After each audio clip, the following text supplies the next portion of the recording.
আপনারা জানেন জয়পুরে গত পরশুদিন জনগণের দাবি নিয়ে এলাকার সমস্যা নিয়ে সরকারের দৃষ্টি আকর্ষণ করার জন্য সিপিআইএমের পক্ষে একটি পথসভা অনুষ্ঠিত হওয়ার কথা ছিল।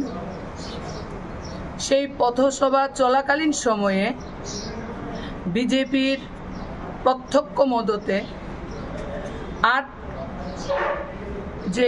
সাতরামনগর মণ্ডলের যিনি সভাপতি তার নেতৃত্বে আমাদের পার্টির রাজ্য কমিটির সদস্য তথা পশ্চিম জেলা কমিটির সম্পাদক প্রাক্তন এমএলএ রতন দাস, আমাদের পার্টির রাজ্য কমিটির সদস্য সুভাষিস গাঙ্গুলি সহ 8 জন কমরেড মারাত্মকভাবে আহত হয়।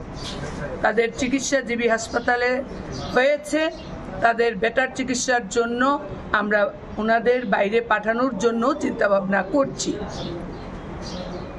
এই ঘটনায় যারা যুক্ত তাদের উপযুক্ত শাস্তির দাবিতে আজকে আমরা এসপির নিকট ডেপুটেশনে মিলিত হয়েছি।